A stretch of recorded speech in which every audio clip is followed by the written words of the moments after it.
আসসালামু আলাইকুম ওরহমতুল্লাহি ওয়াবারাকাতু। একটু আগে একটা হাদিস পড়তেছিলাম, তা ভাবলাম হাদিসটা আপনাদেরকে শোনানো দরকার, আপনাদের কাছে একটু শেয়ার করা দরকার, তাই আর কি ভিডিও করলাম।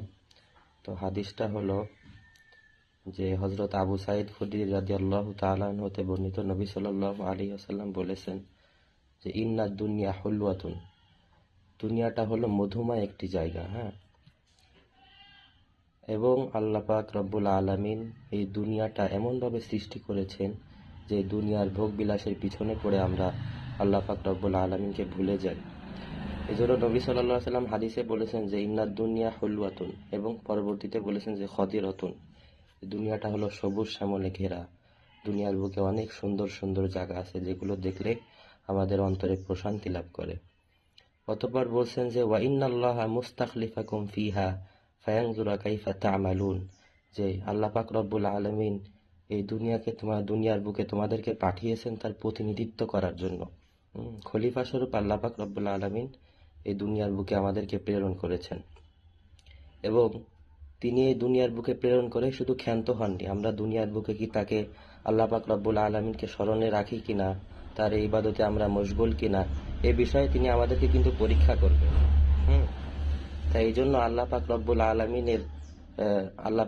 আলামিন যে আমাদেরকে দুনিয়াতে প্রেরণ করেছেন, আমাদের উচিত আল্লাহ পাক রব্বুল আলামিনকে ভুলে না যাওয়া, দুনিয়ার সমস্ত কাজকে পিছনে ফেলে রাখা, এবং আল্লাহ পাক রব্বুল আলামিনের যে ইবাদত বন্দেগী করা, এই কাজটাকে সর্বপ্রথম আমাদেরকে বেশি প্রাধান্য দেওয়া। এবং হাদিসের ভিতরে নবী সাল্লাল্লাহু আলাইহি ওয়াসাল্লাম বলেছেন যে ওয়াত্তাকুদ দুনিয়া, এবং দুনিয়ার এই সকল ভোগ বিলাস, দুনিয়ার এই যে মিষ্টান্ন মধুময় দুনিয়া, সবুজ শ্যামলে ঘেরা এই সকল সৌন্দর্য, এগুলো দেখে যেন তুমি আল্লাহকে ভুলে যেও না। অর্থাৎ এই দুনিয়াকে তুমি ভয় করো। ভয় করো মানে কি? এই দুনিয়ার বুকে তুমি আল্লাহ রাব্বুল আলামিনকে ভুলে যেও না, অর্থাৎ আল্লাহর ইবাদতে তুমি পিছু পা হও না, আল্লাহর ইবাদতে সদা সর্বদা অগ্রগামী হও। এবং মেন পয়েন্টে আসে, আমি যে পয়েন্টের জন্য আজকে ভিডিওটা করতেছি সেটা হলো নবী সাল্লাল্লাহু আলাইহি সাল্লাম অতঃপর বলছেন যে ওয়াত্তাকুন নিসা, অর্থাৎ এই যে মহিলাদের যে ফিতনা, এটা আমাদের সমাজে কিন্তু খুবই প্রচলিত বর্তমান, মানে একটা প্রসিদ্ধ লাভ করেছে মহিলাদের ফিতনা। যুবক যুবক শ্রেণীর যত যে সকল ভাই আছেন আমার, তাদের দিকে লক্ষ্য করলে দেখা যায় যে আহ, নারীদের সাথে সম্পর্ক নেই এমন কোনো যুবক বর্তমান দুনিয়ায় পাওয়া যায় না। তা নবী সাল্লাল্লাহু আলাইহি সাল্লাম বলেছেন যে ওয়াত্তাকুন নিসা, এই মহিলাদের থেকে তোমরা বেঁচে থাকো, মহিলাদেরকে তোমরা ভয় করো।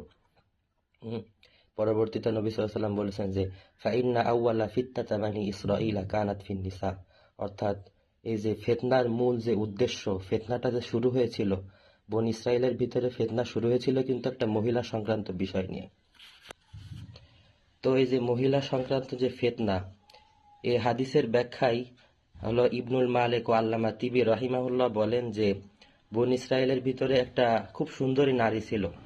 ওই নারীকে দেখে একটা যুবক, মানে ওই নারীকে বিবাহ করার জন্য নারীর চাচাকে অথবা তার চাচাতো ভাইকে প্রস্তাব দিল যে আপনার আপনার ভাতিজি অথবা আপনার চাচাতো বোনকে আমার সাথে বিবাহ দিন।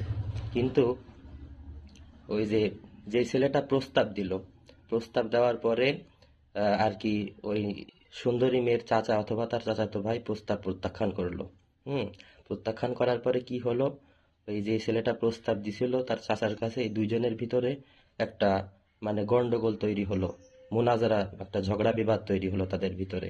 এবং এমন একটা পর্যায়ে গেল যে এখান থেকে তারা আর কি হত্যার পর্যায়ে চলে গেল বিষয়টা। এই জন্য নবী সাল্লাল্লাহু আলাইহি সাল্লাম হাদিসের ভিতরে বলছেন যে ফাইন্না আউওয়ালা ফিতনাতা বানি ইসরাঈলা কানাত ফিন নিসা, অর্থাৎ বনি ইসরাইলের প্রথম ফিতনায় শুরু হয়েছিল কিন্তু এই নারী থেকে। অর্থাৎ বর্তমান সমাজেও কিন্তু ফিতনার একটা মূল কারণ বলা যায় নারীদের থেকেই মূলত ফিতনাটা সৃষ্টি হয়। এই যে বন্ধু বান্ধবের ভিতরে সম্পর্ক থাকে না, পারিবারিকভাবে একজন আরেকজনকে দেখতে পারে না। হ্যাঁ, সবকিছুর মূল উদ্দেশ্য কিন্তু একটাই, এই নারীর থেকেই মূলত ফিতনাটা শুরু হয়। এই হাদিসের দ্বিতীয় ব্যাখ্যায় আর একটা বর্ণনা আছে, সেটা হলো যে হযরত মুসা আলাইহিস সালামের সৈন্যবাহিনীর সাথে শত্রু বাহিনী সংঘর্ষ বাঁধল, এবং তারা বাইলাম ইবনে বাউরের পরামর্শক্রমে এক সুন্দরী ষোড়শী যুবতী মুসলিম সেনাপ্রধানের পিছনে লেলিয়ে দেয়। অর্থাৎ একটা সুন্দরী নারীকে তারা মুসলিম সেনাপ্রধান যিনি আছেন তার পিছনে লেলিয়ে দেওয়া হয়েছিল। তো লেলিয়ে দেওয়ার পর কি হলো, সেনাপ্রধান এক সময় ওই সুন্দরী নারীর প্রেমে আসক্ত হয়ে যায় এবং নারীর প্রেমে আসক্ত হওয়ার পরে তার সাথে জেনায় লিপ্ত হয়। হুম। এতে প্রায় 70,000 সৈন্যের ভিতরে প্লে রোগ দেখা যায় ওই জামানায়। প্লে রোগে আক্রান্ত হয় এবং কিছু সৈন্য মৃত্যুবরণ করেন। পরবর্তীতে মুসলিম বাহিনী পর্যুদস্ত হয়। অবশেষে ওই সেনাপ্রধানকে হত্যা করা হয়। তাহলে দেখুন, এই যে নারী ফিতনা আমাদের সমাজে বর্তমান ছড়িয়ে আছে, হ্যাঁ, এটা কিন্তু মানে খুবই একটা প্রসিদ্ধ লাভ করছে আমাদের সমাজে। এই জন্য এই নারী ফিতনা থেকে আল্লাহ পাক রব্বুল আলামিন যেন আমাদেরকে সকলকে হেফাজত করেন।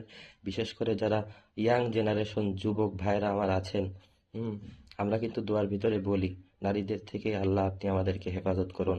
আল্লাহুম্মা ইন্নী আউযু বিকা মিন ফিতনাতিন নিসা। হ্যাঁ, এভাবে আমরা কিন্তু দোয়ার ভিতরে বলতে পারি। তো যাই হোক, আজকের হাদিসটা বলার একমাত্র উদ্দেশ্যই হলো যে আমাদের সমাজে নারী ফিতনা খুবই প্রচলিত।